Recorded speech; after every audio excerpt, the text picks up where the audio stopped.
Esse é o 100º episódio da série de História da Tecnologia e antes de tudo eu queria agradecer a todos por acompanharem o quadro toda semana.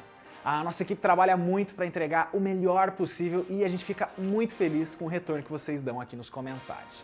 Valeu e que venham mais 100. Para comemorar, não é a história do Tecmundo ainda, desculpa gente, mas é a trajetória de um dos meios de comunicação mais importantes da humanidade, que foi por décadas o mais popular e que sobrevive até hoje. É o rádio, e assim como a gente fez no caso da internet, vão ser 2 episódios. Antes de ver a história do rádio, eu vou pedir para vocês deixarem o seu joinha aqui no canal do Tecmundo, se inscreve, toca no sininho para receber a notificação, acessa a playlist de História da Tecnologia para ver os outros 100 episódios e vamos lá para a história do rádio.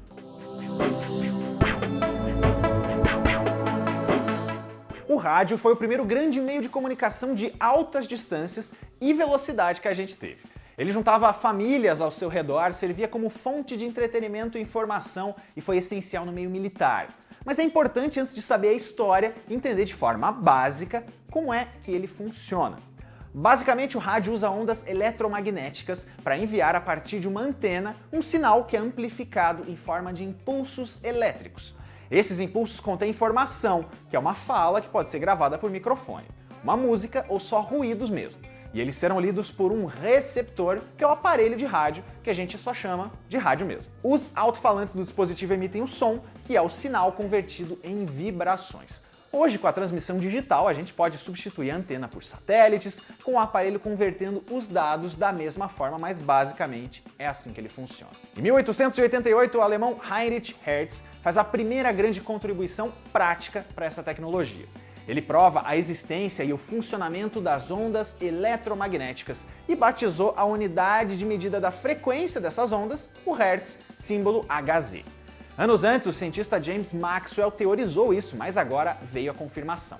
Por décadas, o fenômeno ficou conhecido como ondas hertzianas, mas como elas eram radiação eletromagnética e um sinal irradiado, o nome que pegou foi rádio.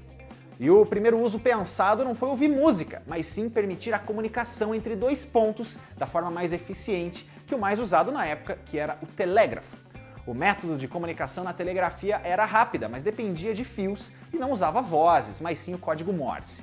Mais ou menos nessa época, Thomas Edison registrou a patente do Grasshopper Telegraph, um sistema sem fio de comunicação por telegrafia entre trens e as estações, usando indução eletromagnética. Esse sistema funcionava, mas ele foi ignorado pelas companhias e aí não foi adiante. Só descobrir as ondas de rádio não era o suficiente. O ser humano precisava dominar e transmitir isso. E naquela época não tinha pessoa mais capacitada do que Nikola Tesla. Em 1º de março de 1893, o Tesla fez a primeira demonstração pública de uma transmissão sem fios, uma tecnologia ainda bem rudimentar, usando receptores magnéticos. Foi em St. Louis, no estado norte-americano do Missouri. Ele até registrou a patente em 87, mas infelizmente, como aconteceu com muitos outros inventos dele, os seus experimentos foram deixados de lado com o tempo. Só em 1940, bem depois da morte do cientista, a Suprema Corte dos Estados Unidos reverteu uma decisão anterior e deu para o Tesla a patente de experimentos iniciais do rádio. Quem estava na frente na época era o italiano Guglielmo Marconi, que era rico, influente e que se baseou nos estudos do Tesla para fazer o próprio experimento. Ele começou a pesquisar o tema em 1895 e mandou construir 2 estações de rádio de transmissão e recepção, uma na costa dos Estados Unidos e outra na Inglaterra. Aí, em 12 de dezembro de 1901, o pesquisador consegue com sucesso fazer a primeira transmissão telegráfica de longa distância da história com ondas de rádio. Ele envia repetidas vezes a letra S de um porto ao outro do Canal da Mancha. Ali estava confirmado que essas ondas eram resistentes, percorriam enormes distâncias e uma rápida velocidade. As descobertas de Marconi deram a ele o Prêmio Nobel em Física em 1909, junto com Carl Ferdinand Brown, que também vai ser muito importante em outra história, a da televisão. O Marconi ainda foi o responsável pela primeira companhia de rádio do mundo, a Wireless Telegraph and Signal Company. Como deu para perceber, o rádio não foi inventado de uma só vez, por uma só pessoa.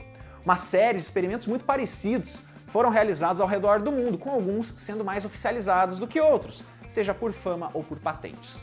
O fato é que agora o rádio existe e começa a ser melhorado aos poucos. E se você está sentindo falta da contribuição brasileira para essa história, que é mais incrível do que você imagina, envolve um padre, fica tranquilo porque isso é assunto de outro vídeo. Agora vamos passar para as outras novidades e evoluções.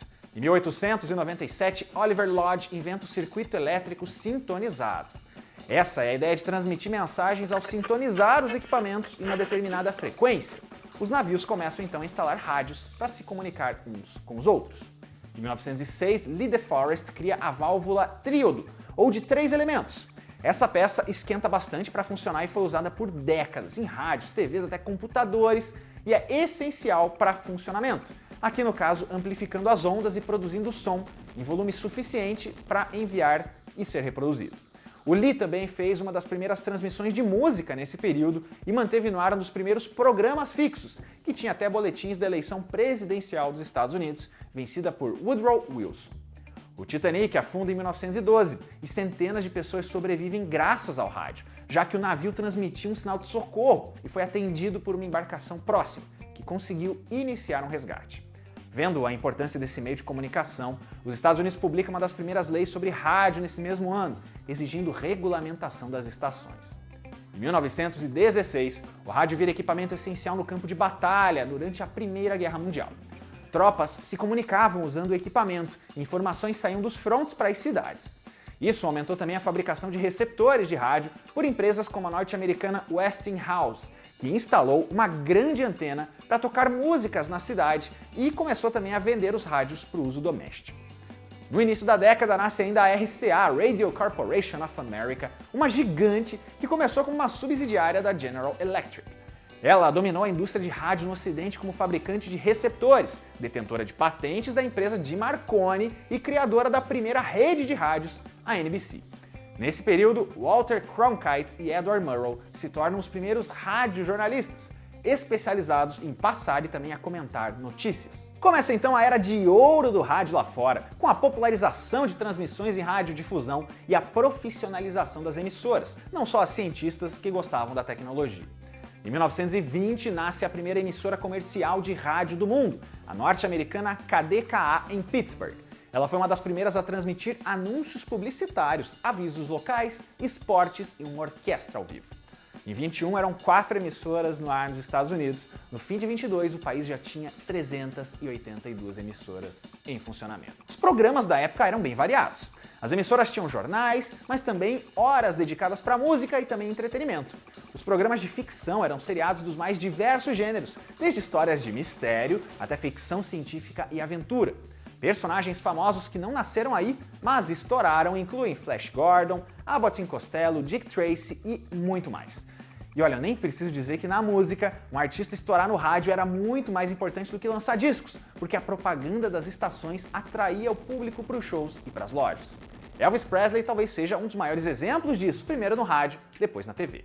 Na Inglaterra, nesse ano, começa a ser transmitido o sinal da British Broadcast Company, que a gente hoje conhece como BBC. É o começo da era das grandes redes, e no comecinho da década de 1930 surgem também os primeiros rádios embutidos em carros, e eles eram fabricados por empresas especializadas da época, como a boa e velha Motorola. Agora a gente precisa falar também de um pesquisador chamado Edwin Armstrong. Ele já era muito conhecido na área por ter patenteado o superheteródino, um circuito para os receptores que ampliava o sinal e garantiu estabilidade na hora de sintonizar as estações, e também garantiu uma melhor seletividade de frequências. Ele demorou alguns anos para começar a ser fabricado, mas virou o padrão de funcionamento nos rádios até os dias de hoje. Mas o grande trunfo do Armstrong mesmo veio em 1933, com a criação de um negócio chamado frequência modulada, uma tecnologia que aumentava ainda mais a qualidade da recepção do sinal, diminuindo a estática e enviando as ondas com regularidade para as antenas e para os aparelhos. O único defeito é que esse sinal tinha menor alcance do que o tradicional. Nesse mesmo ano, ele demonstrou o sistema para o Exército dos Estados Unidos e para a RCA. Você reconheceu o que eu estou falando? Frequência modulada é a rádio FM. O contrário é AM, sigla para amplitude modulada, o que significa que a força e o alcance das ondas é maior, mas a frequência e a qualidade de som acaba sendo inferior, além de sofrer mais interferência, especialmente hoje em dia com tanta antena, com tanto aparelho por aí. O Armstrong conseguiu aos poucos implementar o seu sistema e os dois formatos passaram a coexistir.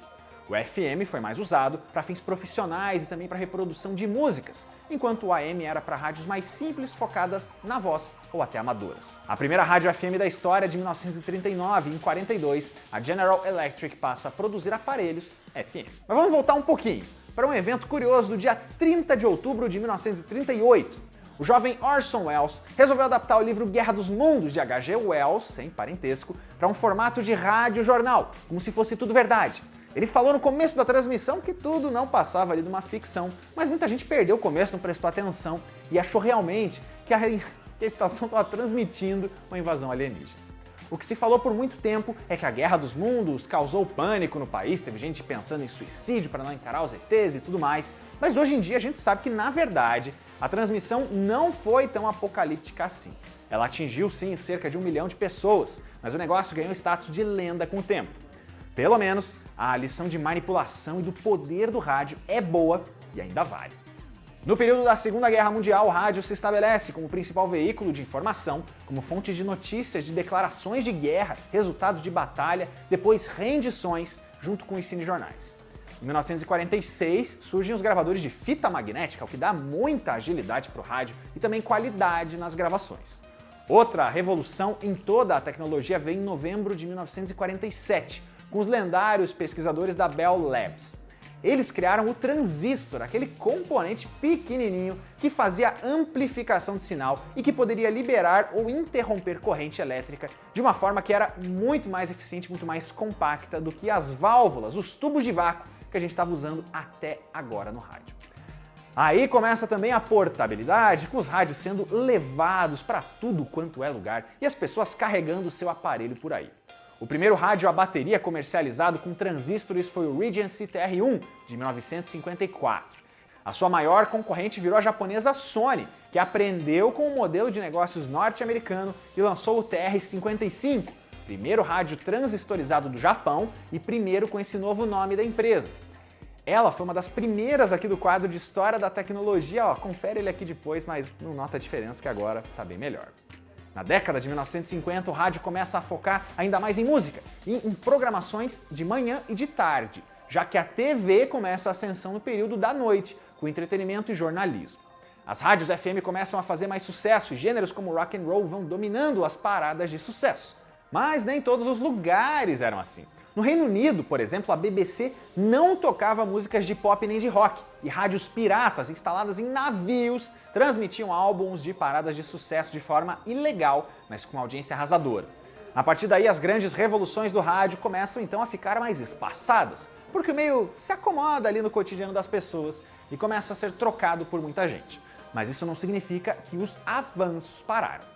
Em 10 de junho de 1962, a NASA lança para o espaço o Telstar, primeiro satélite ativo para comunicações. Ele era da AT&T e retransmitia para uma região muito maior um sinal de rádio amplificado recebido da Terra.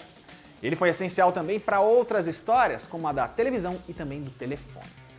E isso significava também que a era do digital estava chegando. Em 1980 começam os estudos de transmissões feitas via Digital Audio Broadcasting, sigla DAB. Essa era a promessa de ouvir rádio com qualidade de CD, poder receber textos e imagens além da voz e menor interferência. Além disso, a transmissão é mais econômica em termos de energia gasta na emissão e recepção de sinal. Existem 4 formatos diferentes aí, 2 europeus, 1 americano e 1 japonês, e você precisa pagar pelo uso dessas tecnologias proprietárias. Cada país decide embarcar no rádio digital e aí precisa escolher o seu padrão. E olha, nem todo mundo embarcou nessa, já que exige muito debate e toda uma mudança de hábito por parte da população. A primeira rádio DAB começou em 1995. Também no começo da década de 90, o rádio amador dá sinais de que ainda vive, com experimentos que permitem transmissões feitas pelo computador, usando as placas de som mesmo. Isso gerou muitas estações amadoras ou até piratas, rádios comunitárias e por aí vai. Tem também quem prefira fazer rádio pela internet, criando uma estação usando softwares especializados para brincar ou só fazer programas profissionais mesmo. Essa moda perdeu um pouquinho a força atualmente, mas era uma boa alternativa para quem já tinha abandonado os receptores. Hoje, a maioria das pessoas carrega o rádio ou no carro, como parte de um aparelho de som, que é um verdadeiro sistema multimídia de transmissão, ou no celular, com um aplicativo de rádio FM que não está presente em todos os aparelhos. O primeiro transmissor de rádio totalmente digital se chama Pizzicato e foi apresentado em 2015, usando poderes computacionais para deixar o sinal melhor do que nunca. Só que isso ainda vai levar algum tempo para sair dos laboratórios. E olha só as coisas mudando.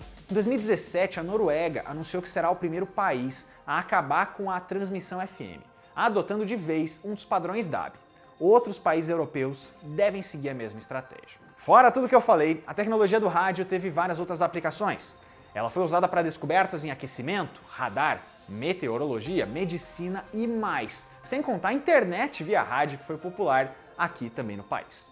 Além disso, sem o rádio, a gente não teria uma das mídias favoritas de muita gente hoje, os podcasts. Mas aí é outra história. E esse foi o 100º episódio do História da Tecnologia, com a história do rádio, um meio de comunicação que hoje a gente pode dar menos bola, mas que foi o grande rei da tecnologia por muitas e muitas décadas. Lembrando que a história do rádio no Brasil fica para outro vídeo bem especial, porque a gente merece. Se você tiver uma sugestão de uma empresa, de um produto ou de um serviço para aparecer aqui no quadro, deixa seu comentário que você sabe que a gente lê. Eu vou pedir de novo para você dar o seu joinha no vídeo, deixar uma inscrição, tocar no sininho e confere a playlist do História da Tecnologia que tem outros 100 episódios para você assistir. Até a próxima!